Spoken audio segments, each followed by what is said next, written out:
Hi, welcome back to the video book Ballads, A Tinker's Dozen. Today we're going to read the first part of the sixth story, the story behind the sixth song. If you look under the video section on the page, you'll be able to see and hear and enjoy, I hope, some of the songs that go along with some of the stories. I put them up as I can, and with luck soon we'll have all 11 of the Tinker's Dozen up for you to enjoy.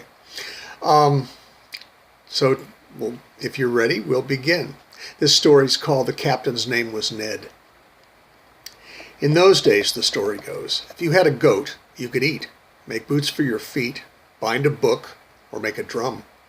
One particularly fine goat made a particularly fine drum, and here is its song. Our troop of dragoons marched over the little broken hills that separated civilization from the scattered villages of the Oddies. We came from a place where there was culture and proper food and real music and honest-to-God beer, not something brewed up from peat in the stomach of a goat, and marched into a land that couldn't speak a real language, where the men wore women's clothing and the women wore men's, where ornamentation was not proper jewelry or fine clothes but swirling tattoos, and if a man or woman was feeling especially fetching, a palmful of purple dye splashed over one side of his or her face. The priest had said it was Tyrian purple, royal purple to us commoners. It was made from the oozings of snails.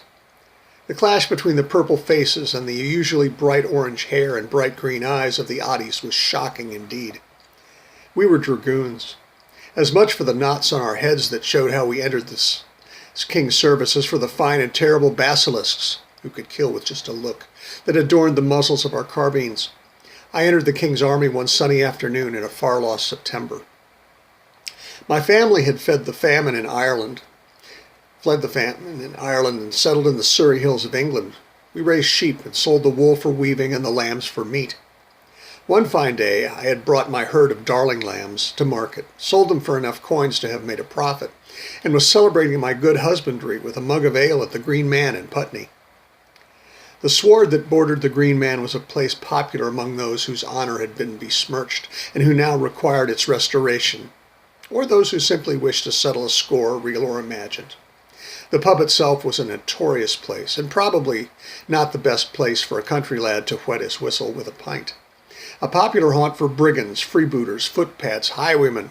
The dangerous Jerry Abershaw drank his last pint in the cool of the bar before he was caught and hanged from the gibbet just outside. And soldiers. The last thing that I remember was the landlord putting the pint of sour lambic beer I had asked for onto the bar. I reached for it to bring it to my parched lips and slake my considerable thirst when a man's hand grabbed my arm and a deep, rough voice said, "No, lad, you won't be needing that where you're going." I turned to find the pudding-headed fellow who would keep me from my well-earned beer. The man who had held my arm smiled at me, and that's all I remember. When I woke up, it was evening. I lay on a thin pallet inside a tent, covered by what I discovered was my new uniform. A bright red coat, a white shirt, gray trousers, and the braces to hold them up, black shoes, and a black tricorn. I tossed these foreign clothes off of me and stuck my head out of the tent, where I was noticed by a sergeant. "Ah," he said, "the dandy prat's awake. Rise and shine, my little dingleberry. It's time to put on your uniform and be ready to march off to civilize the heathens." I stood up just outside the opening of the tent and was about to ask this rude man what the meaning of his prattle was, when he walked up to me and hit me in the gut with a club that he carried by his side. "Don't shite through your teeth, you little ruffler, or I'll play your twiddle-diddles like me Boron. Get your uniform on and report to the parade ground." I crawled back into the tent from where I had fallen to the ground and took off my old clothes and donned my new uniform. Then I left my tent and walked with other young men toward the open grassy rectangle where the rest of the army seemed to be meeting. My sergeant, as I soon found out that was what he was, called me over to a group of other young men. We seemed to all be of a type, young, gangly, probably farm boys, and all paddies.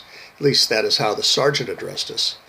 "Now listen to me, you drunken, bog-jumping pot-lickers. You're in His Majesty's army now. You're in till we let you out. And you will do as you're told, or it's a flogging or a piquetting.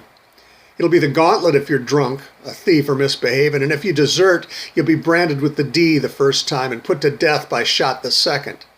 Now stand up straight, and I'll teach you how to be good soldiers, even if it kills you." I'd been press-ganged.